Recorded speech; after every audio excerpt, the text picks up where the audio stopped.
ভাবুন তো একবার, পৃথিবীর কোনো এক অজানা প্রান্তে দুটো বিশাল পাহাড়ের মাঝখানে লোহা আর গলিত তামা দিয়ে তৈরি এমন একটা দেওয়াল দাঁড়িয়ে আছে, যেটা কোনো সাধারণ মানুষ তৈরি করেনি।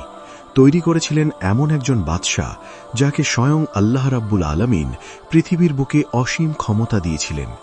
আর সেই দেওয়ালের ওপারে বন্দী আছে এমন একটা জাতি, যাদের সংখ্যা এতটাই বেশি যে একটি হাদিসে বলা হয়েছে, কিয়ামতের দিন জাহান্নামে যত মানুষ যাবে তার প্রতি 1000 জনের মধ্যে 999 জনই হবে এই জাতি থেকে। কারা তারা? কোথায় সেই দেওয়াল? আর কি হবে যেদিন সেই দেওয়াল ভেঙে পড়বে? আসসালামু আলাইকুম। আজকের এই পুরো ভিডিওতে আমরা জানব সেই রহস্যময় গল্প, ইয়াজুজ মাজুজের গল্প। তাই ভিডিওটা শেষ পর্যন্ত দেখুন, একটা মুহূর্ত মিস করবেন না। প্রিয় দর্শক, ইসলামের ইতিহাসে এমন কিছু বিষয় আছে যেগুলো শুনলে গায়ে কাঁটা দিয়ে ওঠে। এমন কিছু ঘটনা আছে যেগুলো আল্লাহ সুবহানাহু ওয়া তাআলা নিজে পবিত্র কুরআনে বর্ণনা করেছেন, যেন মানুষ সতর্ক হয়, যেন মানুষ বুঝতে পারে এই পৃথিবী চিরস্থায়ী নয়, একদিন সব শেষ হয়ে যাবে। ইয়াজুজ এবং মাজুজ, এই দুটো নাম হয়তো আপনারা অনেকবার শুনেছেন, কিন্তু আসলে তারা কারা? তারা মানুষ নাকি অন্য কোনো প্রাণী? তাদের দেখতে কেমন? তারা কোথা থেকে এসেছে? আর সেই বিশাল দেওয়াল, যেটা জুলকারনাইন নামের এক মহান বাদশাহ তৈরি করেছিলেন, সেটা আজ কোথায়?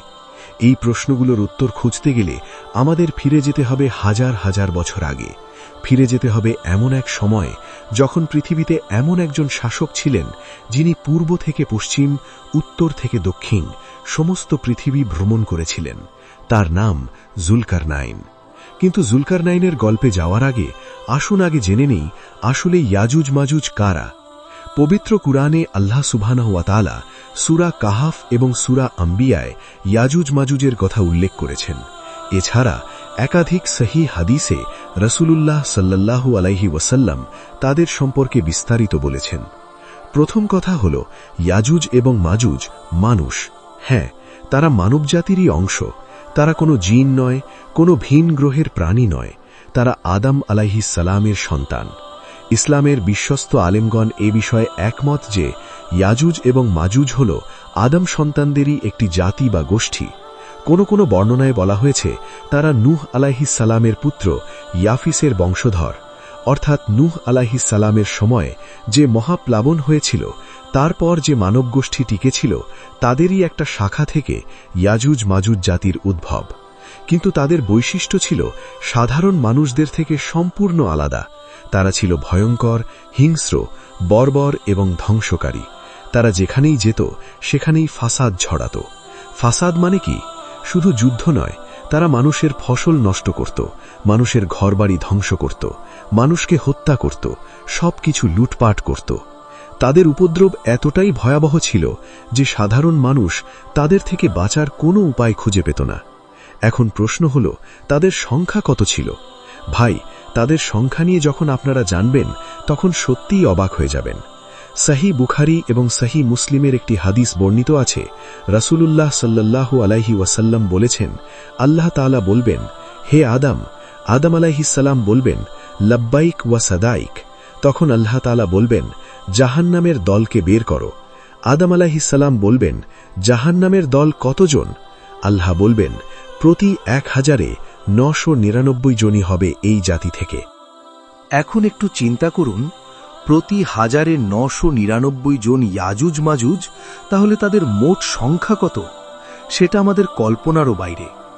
বাকি সমস্ত মানবজাতি, আদম আলাইহিস সালাম থেকে শুরু করে কিয়ামত পর্যন্ত যত মানুষ জন্মাবে, তাদের সবাইকে এক পাশে রাখলে অন্য পাশে ইয়াজুজ মাজুজ থাকবে, এবং তাদের সংখ্যা বাকি সবার চেয়ে বহু গুণ বেশি হবে।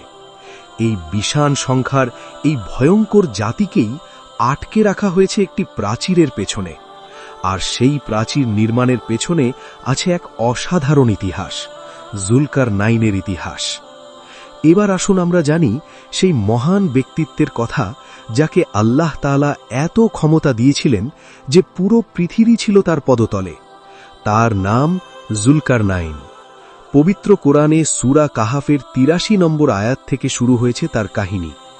আল্লাহ সুবহানাহু ওয়া তাআলা বলেন, তারা তোমাকে জুলকারনাইন সম্পর্কে জিজ্ঞাসা করে, বলো, আমি তোমাদের কাছে তার কিছু বৃত্তান্ত বর্ণনা করব। সূরা কাহাফ আয়াত ৮৩। এই আয়াতটির পটভূমি হল মক্কার মুশরিকরা ইহুদিদের কাছ থেকে শিখে এসে রাসূলুল্লাহ সাল্লাল্লাহু আলাইহি ওয়াসাল্লামকে ৩টি প্রশ্ন করেছিল। তার মধ্যে একটি ছিল যুলকারনাইন সম্পর্কে। আল্লাহ তাআলা এর উত্তরে সূরা কাহাফের এই আয়াতগুলো নাজিল করলেন। আমি তাকে পৃথিবীতে প্রতিষ্ঠিত করেছিলাম এবং প্রতিটি বিষয়ের উপকরণ দান করেছিলাম। সূরা কাহাফ আয়াত ৮৪। এই আয়াতটি একটু গভীরভাবে বোঝার চেষ্টা করুন। প্রতিটি বিষয়ের উপকরণ এর মানে হল আল্লাহ তাকে এমন সব সামর্থ্য দিয়েছিলেন, এমন সব সাধন সম্পদ, জ্ঞান, শক্তি, সেনাবাহিনী, রাজত্ব দিয়েছিলেন যে তিনি পৃথিবীর যে কোনো প্রান্তে যেতে পারতেন, যে কোনো কাজ করতে পারতেন। এখন যুলকারনাইন কি নবী ছিলেন নাকি বাদশাহ ছিলেন, এই বিষয়ে আলেমদের মধ্যে মতভেদ আছে। তবে অধিকাংশ মুফাসসিরগণের মতে তিনি একজন মুমিন বাদশাহ ছিলেন, আল্লাহ ভীরু, ন্যায়পরায়ণ এবং অত্যন্ত শক্তিশালী। তার নাম যুলকারনাইন কেন হল এ নিয়েও বিভিন্ন মত আছে। যুলকারনাইন মানে ২ শিংওয়ালা বা ২ যুগের অধিপতি। কেউ কেউ বলেছেন তিনি পূর্ব ও পশ্চিম ২ প্রান্তে ভ্রমণ করেছিলেন, তাই তাকে এই নামে ডাকা হয়। আল্লাহু আলাম, আল্লাহই সবচেয়ে ভালো জানেন। তবে একটি বিষয় স্পষ্ট, যুলকারনাইন ছিলেন এমন একজন শাসক যিনি তার অসীম ক্ষমতাকে আল্লাহর পথে ব্যবহার করেছিলেন। কুরআনে আল্লাহ তাআলা যুলকারনাইনের ৩টি অভিযানের কথা বলেছেন। প্রথম অভিযান পশ্চিম দিকে। যুলকারনাইন পশ্চিম দিকে এত দূরে গেলেন যে তিনি এমন এক জায়গায় পৌঁছালেন যেখানে সূর্য ডুবছে বলে মনে হচ্ছিল, কালো কাদাযুক্ত পানিতে। এটা হতে পারে কোনো সমুদ্র বা মহাসাগরের তীর। আল্লাহ তাকে সেখানকার মানুষদের ব্যাপারে ইখতিয়ার দিলেন। তুমি চাইলে তাদের শাস্তি দিতে পারো অথবা তাদের সাথে ভালো ব্যবহার করতে পারো। যুলকারনাইন কি করলেন? তিনি বললেন, যে অন্যায় করবে আমি তাকে শাস্তি দেব। তারপর সে তার রবের কাছে ফিরে যাবে এবং আল্লাহ তাকে কঠিন শাস্তি দেবেন। আর যে ঈমান আনবে এবং সৎ কর্ম করবে তার জন্য রয়েছে উত্তম প্রতিদান। দেখুন কি অসাধারণ ন্যায় বিচার। দ্বিতীয় অভিযান পূর্ব দিকে। এরপর যুলকারনাইন সূর্যের উদয়স্থলে পৌঁছালেন। সেখানে তিনি এমন এক জাতিকে দেখলেন যাদের জন্য সূর্যের বিরুদ্ধে কোনো আড়াল ছিল না, অর্থাৎ তাদের কোনো ঘরবাড়ি বা পোশাক ছিল না, তারা খোলা মাঠে বসবাস করত। তৃতীয় অভিযান প্রাচীর নির্মাণ। এরপর তিনি ২ পর্বত প্রাচীরের মধ্যবর্তী স্থানে পৌঁছালেন। সেখানে তিনি এমন এক জাতিকে পেলেন যারা কোনো কথাই প্রায় বুঝতে পারত না, অর্থাৎ তারা অত্যন্ত অসভ্য ও আদিম ছিল। তারা যুলকারনাইনের কাছে ফরিয়াদ জানাল, হে যুলকারনাইন, ইয়াজুজ এবং মাজুজ এই ভূমিতে বিপর্যয় সৃষ্টি করছে। আমরা কি আপনাকে কর বা অর্থ দেব এই শর্তে যে আপনি আমাদের এবং তাদের মধ্যে একটি প্রাচীর নির্মাণ করে দেবেন? যুলকারনাইন যে উত্তর দিলেন সেটা পৃথিবীর ইতিহাসে সবচেয়ে সুন্দর উত্তরগুলোর একটি। তিনি বললেন, আমার রব আমাকে যা দিয়েছেন তাই উত্তম। তোমরা শুধু আমাকে শ্রমশক্তি দিয়ে সাহায্য করো, আমি তোমাদের ও তাদের মধ্যে একটি মজবুত প্রাচীর তৈরি করে দেব। সুবহানাল্লাহ। এত বড় একজন বাদশাহ হওয়া সত্ত্বেও তিনি মানুষের টাকা চাইলেন না, তিনি চাইলেন শুধু মানুষের পরিশ্রম। যুলকারনাইন প্রথমে লোহার বড় বড় পাত বা টুকরো আনতে বললেন। মানুষেরা সেগুলো বয়ে এনে ২ পাহাড়ের মধ্যবর্তী ফাঁকা জায়গায় স্তূপ করতে লাগল। এরপর তিনি বললেন, তোমরা ফুঁ দাও, আগুন জ্বালাও। লোহার পাতগুলো আগুনে গরম হয়ে যখন লাল হয়ে গেল, তখন তিনি বললেন, আমার কাছে গলিত তামা এনে দাও, আমি তা এর ওপর ঢেলে দেব। লোহার ওপর গলিত তামার প্রলেপ দেওয়ার ফলে এটি একটি অবিচ্ছেদ্য এবং অত্যন্ত মজবুত ধাতব প্রাচীরে পরিণত হল। আল্লাহ তাআলা বলেন, ফলে তারা ইয়াজুজ মাজুজ তা অতিক্রম করতেও সক্ষম হল না এবং তাতে ছিদ্রও করতে পারল না, কারণ এর পেছনে ছিল আল্লাহর সরাসরি সাহায্য। দেয়াল নির্মাণ শেষ হওয়ার পর যুলকারনাইন বললেন, এটি আমার রবের অনুগ্রহ। যখন আমার রবের প্রতিশ্রুতি অর্থাৎ কিয়ামত আসবে, তখন তিনি একে চূর্ণ বিচূর্ণ করে দেবেন। এখন আসি সেই প্রশ্নে যেটা সবচেয়ে বেশি জিজ্ঞাসা করা হয়, ইয়াজুজ মাজুজের দেয়ালটি আসলে কোথায়? কোরআন এবং হাদিসে এর সুনির্দিষ্ট ভৌগোলিক অবস্থান উল্লেখ করা হয়নি।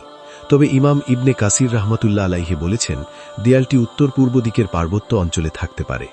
তবে একটি গুরুত্বপূর্ণ বিষয় হল এই দেয়ালটি আল্লাহর হুকুমে এমনভাবে লুকিয়ে আছে যে মানুষ এটি খুঁজে পায় না। সহিহ মুসলিমে বর্ণিত আছে, ইয়াজুজ মাজুজ প্রতিদিন সেই দেয়ালে খোদাই করে।